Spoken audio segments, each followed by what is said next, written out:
पहला क्वेश्चन हमारा है स्क्रीन पर, भारतीय संविधान को लागू कब किया गया था? तो इसका पहला ऑप्शन है ए 26 जनवरी 1950, या बी 26 जनवरी 1951, सी 26 जनवरी 1952, या इनमें से कोई नहीं। तो इसका करेक्ट आंसर है, हाँ जी बिल्कुल, ए 26 जनवरी 1950 को ही हमारा संविधान लागू किया गया था। नेक्स्ट क्वेश्चन की ओर बढ़ते हैं। नेक्स्ट क्वेश्चन है आपका, 1930 में गांधी जी ने किस आंदोलन की शुरुआत की? नंबर 1 यानी ए सविनय अवज्ञा आंदोलन, बी भारत छोड़ो आंदोलन, सी स्वराज आंदोलन, या डी असहयोग आंदोलन।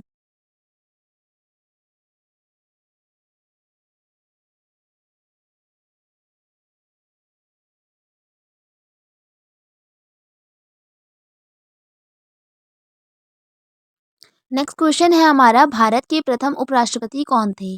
Doctor S Radhakrishnan. Doctor S Radhakrishnan हमारे सर्वप्रथम उपराष्ट्रपति थे। नेक्स्ट क्वेश्चन है, भारत के द्वितीय आम चुनाव कब हुए? ए 1952, बी 1955, सी 1957, डी 1960। तो इसका सही उत्तर है, भारत में द्वितीय आम चुनाव कब हुआ था? जी 1957 में भारत में द्वितीय आम चुनाव कराए गए थे। इसका करेक्ट ऑप्शन है सी। नेक्स्ट क्वेश्चन है, भारतीय संविधान का निर्माण किसने किया? भारतीय संविधान का निर्माण ए डॉक्टर अंबेडकर ने, बी राजेंद्र प्रसाद ने, सच्चिदानंद ने, या फिर इनमें से कोई नहीं। तो आपका सही आंसर है क्वेश्चन नंबर 5 का, गैस करिए, ए यानी डॉक्टर अंबेडकर जी ने भारतीय संविधान का निर्माण किया था। तो नेक्स्ट क्वेश्चन की ओर बढ़ते हैं। डियर अप, मुस्लिम लीग की स्थापना कब हुई थी? ए 1905 में, 1906 में, या फिर 1907 या 1908 में। तो गैस कीजिएगा इसका सही आंसर क्या है। हाँ बिल्कुल, क्या भाई, इसका सही आंसर है बी है 1906 यानी 1906 में मुस्लिम लीग की स्थापना की गई थी। नेक्स्ट क्वेश्चन है, 1885 में किस राजनीति दल की स्थापना हुई थी? ए भारतीय राष्ट्रीय कांग्रेस, या बी मुस्लिम लीग, सी बीजेपी, या जनता पार्टी। आपका सही आंसर है भारतीय राष्ट्रीय कांग्रेस। बिल्कुल, आपका सही आंसर है भारतीय राष्ट्रीय कांग्रेस, जिसकी 1885 में क्या की गई थी? स्थापना की गई थी। भारतीय राष्ट्रीय कांग्रेस जो है भारतीय दल है, राजनीति दल है, जिसकी स्थापना 1885 में की गई। पहली लोकसभा का निर्वाचित सदस्यों की संख्या थी, क्वेश्चन नंबर 8, ए 550, बी 543, या सी 500, या डी 489। तो पहली लोकसभा में निर्वाचित सदस्यों की संख्या थी आपकी, आपका करेक्ट आंसर है इसमें, गेस कीजिएगा क्या थी। आपका करेक्ट आंसर है ये, बिल्कुल आपका करेक्ट आंसर है डी, यानी कि 489 आपकी संख्या थी। नेक्स्ट क्वेश्चन है, भारतीय राष्ट्रीय कांग्रेस की स्थापना कब हुई थी?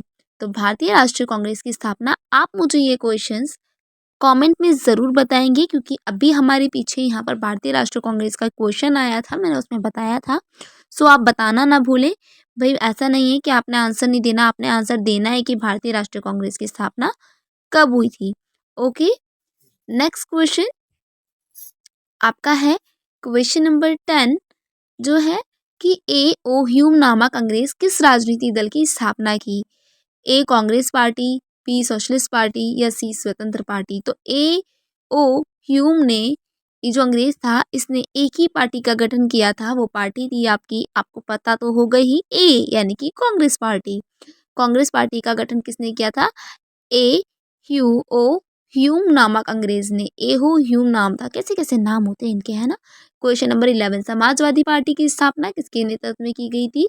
आपका सही आंसर है ए जयप्रकाश नारायण, बी आचार्य कृपलानी, यानी कि जयप्रकाश नारायण से ही जो आपका आंसर है इसमें, वो है आपका आंसर ए, जयप्रकाश नारायण ने की थी। ठीक है, नेक्स्ट क्वेश्चन है आपका इसमें, इसको हाँ जेपी भी बोला जाता है, कि जेपी नारायण भी बोल देते, तो कंफ्यूज नहीं होना है, अच्छे से लिखना है। नेक्स्ट क्वेश्चन है आपका 12, पंचशील समझौता किन देशों के बीच हुआ? ए भारत रूस, भारत पाकिस्तान, बी या फिर सी भारत चीन, या डी भारत बांग्लादेश। ये आपको बहुत अच्छे से पता है, क्योंकि मैंने विदेशी संबंध में जो कराया था, मुझे ज़रूर बताना। ठीक है, कमेंट में इसके बारे में बताना ज़रूर, कमेंट करके कि भाई किसके बीच पंचशील समझौता हुआ था, कोई भी बताना ना भूले, ज़रूर आंसर कीजिएगा। ठीक है, कि किसके बीच में ये पंचशील यानी कि 5 साल का जो समझौता हुआ था। नेक्स्ट क्वेश्चन है आपका क्वेश्चन नंबर 13।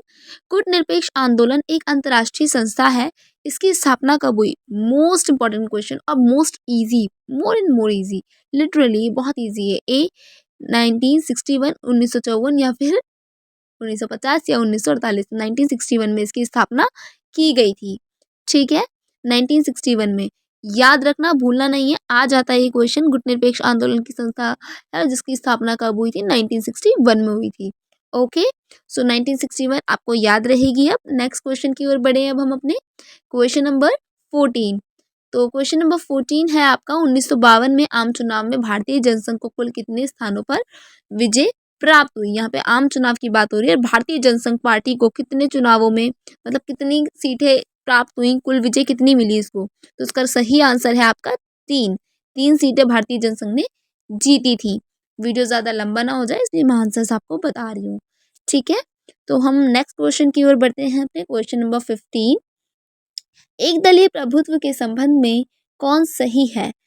आपका पहला विकल्प है यानी कि ए विकल्प के रूप में किसी मजबूत राजनीतिक दल का अभाव या फिर जनमत की अज्ञानता के चलते एक दल का प्रभुत्व या एक दलीय प्रभुत्व का संबंध राष्ट्र के औपनिवेशिक अतीत से या फिर एक दल प्रभुत्व से देश के लोकतांत्रिक आदेशों के अभाव। तो आपका इसमें सही उत्तर है, गेस कीजिएगा किसमें एक दल का प्रभुत्व संबंध कौन सा सही है, मतलब कौन सा एक दल प्रभुत्व के बारे में बताता है? आपका सही आंसर है ए। बिल्कुल, इसके बारे में विचार विमर्श कीजिएगा क्योंकि आपका ए आंसर ही इसमें सही है। ठीक है, इसको याद रखिएगा क्योंकि विकल्प के रूप में किसी भी मजबूत राजनीतिक दल का अभाव रहता है। जहाँ पर एक दल होता है वहाँ पे और कोई मजबूत दल आ ही नहीं सकता, तो इसलिए एक दल में जो मजबूत दल होता है उसका अभाव होता है, वो नहीं आ पाता है, जैसे कि चीन की शासन व्यवस्था में है। नेक्स्ट क्वेश्चन है आपका 1969 में केरल में साम्यवादी सरकार के मुख्यमंत्री कौन थे?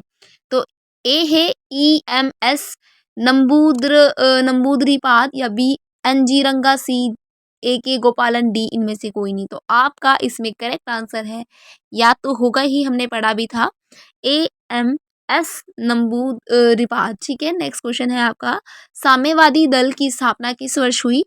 तो साम्यवादी दल की स्थापना आपकी 1924 में हुई थी। बहुत इजी क्वेश्चन था मैम ये तो। हाँ भाई, इजी तो है पर आपकी प्रैक्टिस के लिए बहुत ज़्यादा आवश्यक है। नेक्स्ट क्वेश्चन की ओर बढ़ते हैं। साम्यवादी दल का उद्देश्य क्या रहा था? समाजवाद तथा साम्यवाद की स्थापना या फिर गरीब मजदूर किसानों के शोषण से मुक्ति या फिर पूंजीवाद की समाप्ति या उपयुक्त सभी। तो अगर आपका इसमें क्वेश्चंस का आंसर देखा जाए, लिटरली इस क्वेश्चन का आंसर होगा डी, उपयुक्त सभी, क्योंकि समाजवादी का मुख्य उद्देश्य ये तीनों ही हैं। ठीक है, आप इसको डिस्क्राइब करके भी बता सकते हैं अगर लॉन्ग थी क्वेश्चन आया तो। नेक्स्ट क्वेश्चन है आपका भारतीय जनसंघ की स्थापना का मुख्य उद्देश्य क्या था? हिंदू धर्म एवं संस्कृति की रक्षा करना, उद्योगों का विकास करना, अंग्रेजी शिक्षा का प्रचार या फिर मजदूरों एवं किसानों के हितों की रक्षा करना। अच्छा, भारतीय जनसंघ पार्टी जो थी उसका एक ही आंसर है कि हाँ ए है कि हिंदू धर्म एवं संस्कृति की रक्षा करना। ये भारतीय जनसंघ का जो स्थापना की गई थी उस वक्त उसका उद्देश्य था। नेक्स्ट क्वेश्चन, लास्ट क्वेश्चन है आपका, निम्नलिखित में से कौन किस दल ने एक देश एक संस्कृति और एक राष्ट्र पर विचार किया था? पहला साम्यवादी दल, बी कांग्रेस पार्टी, सी भारतीय जनसंघ, नहीं भारतीय जनसंघ ने हिंदुत्व पे विकास दिया था, डी समाजवादी पार्टी। इसका सही आंसर है आपका कांग्रेस पार्टी। बिल्कुल आपका राइट आंसर है कि एक देश एक संस्कृति एक राष्ट्र पे इसने विचार किया था, कांग्रेस पार्टी ने। अब आगे आप ऐसे ही बने रहिए हमारे चैनल के साथ और कमेंट कीजिए, क्वेश्चंस को अच्छे से कीजिए। ये आपकी सेकंड बुक के टोटल क्वेश्चन मैंने 20 क्वेश्चंस इंपॉर्टेंट कराए हैं MCQs में। सो इनको लर्न कीजिएगा, लिख लीजिएगा, नोट्स बनाइएगा, प्रिपरेशन कीजिएगा अपनी। ऐसे ही मेरे साथ बने रहिए और इंपॉर्टेंट क्वेश्चन मैं अपलोड करती रहूँगी। और चैनल को सब्सक्राइब कीजिए, लाइक कीजिए, कमेंट कीजिए और शेयर भी कीजिए अपने स्कूल ग्रुप में, ट्यूशन ग्रुप में, ताकि और बच्चों की भी हेल्प हो जाए। ओके ओके, आप इसी चैनल के साथ ब्राइट स्पार्क ट्यूटर के साथ बने रहिएगा। हम फिर मिलते हैं नेक्स्ट वीडियो में इंशाअल्लाह। जय हिंद।